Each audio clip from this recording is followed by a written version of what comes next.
It all started one quiet evening when I sat down at my computer with a cup of coffee, ready to catch up on emails and the news. Suddenly, I noticed a strange notification on one of my social media accounts. My name was being tagged in several posts. Out of curiosity, I clicked, and what I saw made my heart sink. There were long posts written by none other than my daughter-in-law, accusing me of being manipulative, controlling, and even financially abusive.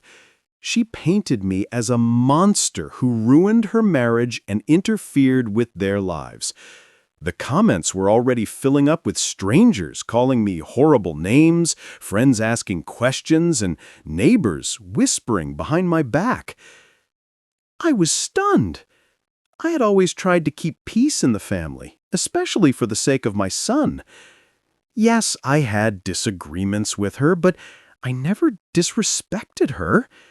I couldn't believe she would go this far, to smear my reputation in front of the entire world.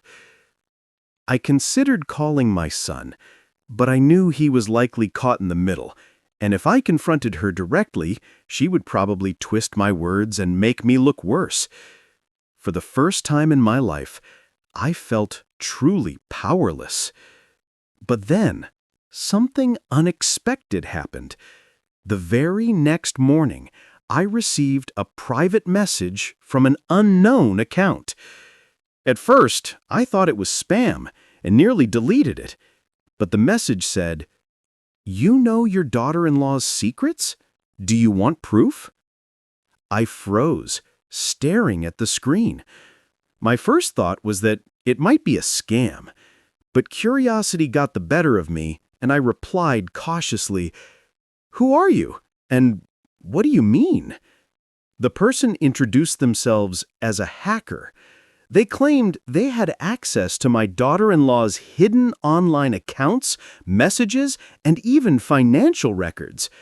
At first, I didn't believe them, until they sent me screenshots of her bragging to her friends about making up lies to destroy my reputation, screenshots of her admitting that she wanted me out of the picture so she could fully control my son, and even worse, evidence of her secret online dating profiles where she had been talking to other men behind my son's back. My hands shook as I scrolled through the evidence. This wasn't just petty gossip. This was betrayal on a massive scale. The hacker asked me, "Do you want me to send you everything?" I didn't know what to say. Part of me wanted to delete it all and pretend I never saw it. But another part of me, the part that had been humiliated, slandered, and dragged through the mud, knew I had to act. So I replied, "Yes, send me everything." And that was the moment everything began to change. That night, I barely slept. My mind kept replaying the screenshots the hacker had sent me. Every word, every message, every smug joke my daughter-in-law made about tricking the old man burned into my memory. By morning, the hacker had sent me an entire folder, dozens of files. It contained private messages, photos, even conversations where she admitted her plan. If I destroy his image online, my husband will cut ties with him, and then everything will belong to me. It was clear. She wasn't just trying to humiliate me, she wanted to isolate my son from me completely. For hours, I sat in front of my computer, debating what to do. Should I send it directly to my son? Should I confront her in person? Should I go to the police? But then I thought about all the lies she'd spread online. She had used the internet to ruin me, so maybe the internet would also be the place where the truth could set me free. With shaking hands, I began compiling everything into one document. I wrote a calm, factual post. My daughter-in-law has spread false accusations against me. I stayed silent, but now the truth must be known. Here is the evidence of what she has been saying behind everyone's back. Then I attached the screenshots, every lie, every secret, every conversation that exposed her true intentions. When I finally clicked post, my heart was racing. Within minutes, the reactions started pouring in. People who had once insulted me online were now apologizing. Neighbors who had believed her lies messaged me privately, saying they couldn't believe what they had read. Even some of her closest friends turned against her, shocked at her betrayal. By the end of the day, her carefully constructed image had collapsed. And then came the most shocking part. My son called me. His voice was trembling with anger, not at me, but at her. "Dad, I had no idea. I can't believe she would do this to you, to us." For the first time in weeks, I felt relief. The truth had finally come out. But the storm wasn't over yet.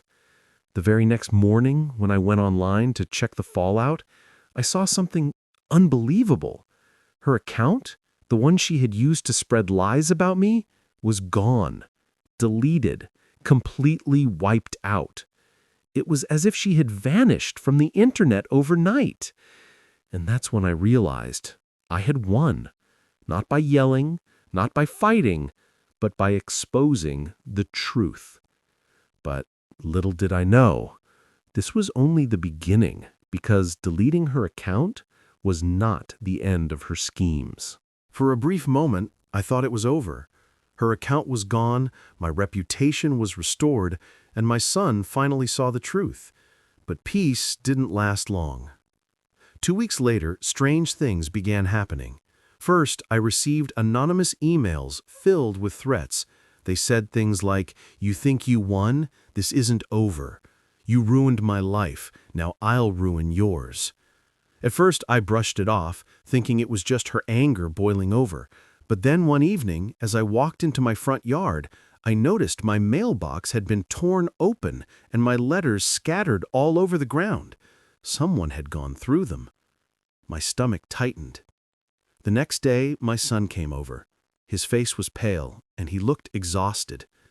"Dad," he said, "she's furious. She says you humiliated her in front of everyone. She's talking about getting a lawyer, maybe even suing you." I could see the conflict in his eyes. He was angry at her, but she was still his wife, and part of him felt obligated to defend her. I told him calmly, "Son, everything I posted was the truth. If she wants to take me to court, let her. The evidence is on my side." But deep down, I knew she wouldn't stop at legal threats. She was too vindictive, too desperate. That night, I logged into my email again. Another message from the hacker was waiting. "She's trying to get revenge. She's making new fake accounts. Do you want me to keep watching?" I hesitated. In a strange way, I had started to trust this faceless hacker more than anyone else. They had given me the truth when no one else could, and now they were offering protection. I replied, "Yes, please, let me know what she's planning." The hacker sent me screenshots of her private conversations on a new profile. She was plotting to spread new lies, this time not just about me, but about my son too. She was telling people he was abusive, lazy, and unfaithful, hoping to destroy his reputation as well. I sat back in my chair, shaking my head. This wasn't just about me anymore. She was willing to drag down her own husband, the man who loved her, who defended her, to save herself. I realized then that my next move couldn't just be exposing her again online. This time I had to protect my son from the woman he thought he knew, and I was ready to do whatever it took. The following weekend, my son invited me over for dinner. He said he wanted to talk.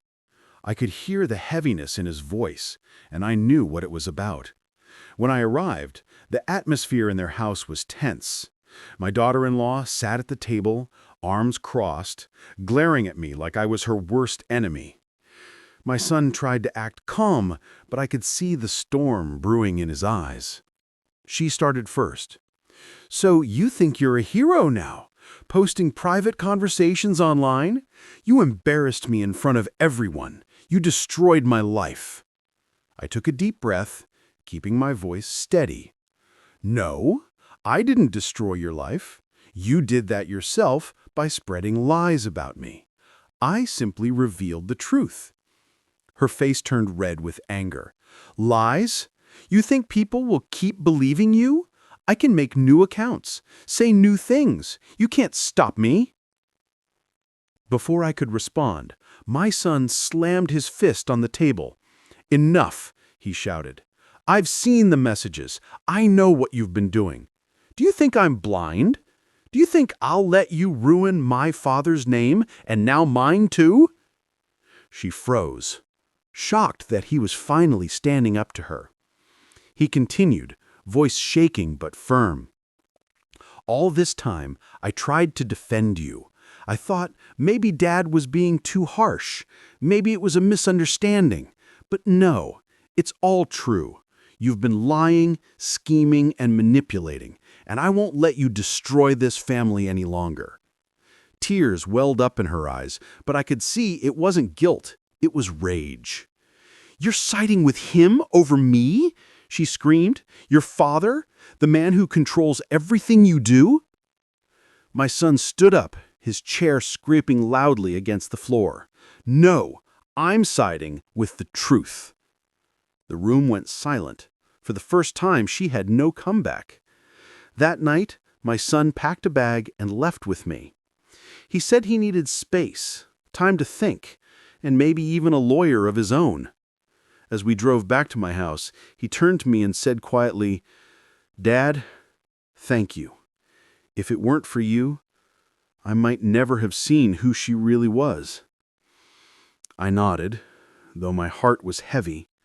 I knew this wasn't the end. She was dangerous, and desperate people don't give up easily. Sure enough, when we arrived at my house, I checked my phone. Another message from the hacker was waiting. "She's planning something bigger. Watch out." The hacker's last warning kept echoing in my mind. She's planning something bigger. Watch out.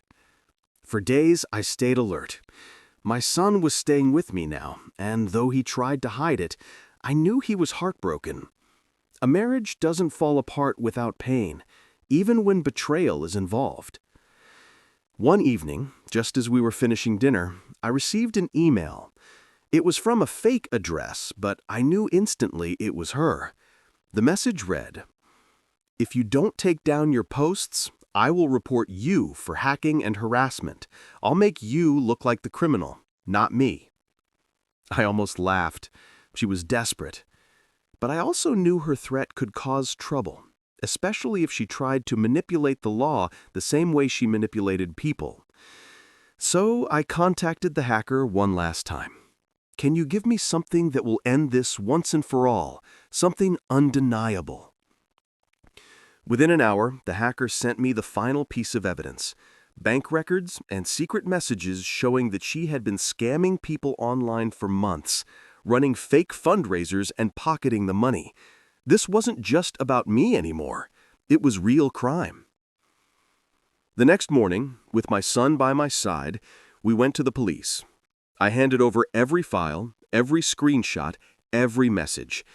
The officers listened carefully, then told us they would open an investigation immediately. Days later, it all came crashing down for her. Not only was her reputation ruined, but now she faced legal consequences. Fraud, defamation, harassment, the list went on. She tried to fight back, but the evidence was overwhelming. And then, she disappeared. No more threats, no more lies, no more fake accounts. For the first time in months, I felt peace return to my life. My name was cleared, my relationship with my son was stronger than ever, and justice had finally been served. One evening, sitting on the porch with my son, he turned to me and said, "Dad, I'm sorry for doubting you. You've always been there for me. From now on, I won't let anyone come between us." I smiled, patting his shoulder. The truth always wins in the end, son. Sometimes it just takes a little time. And as the sun set that night, I finally felt like a heavy weight had been lifted off my shoulders. The lies were gone, the truth had won.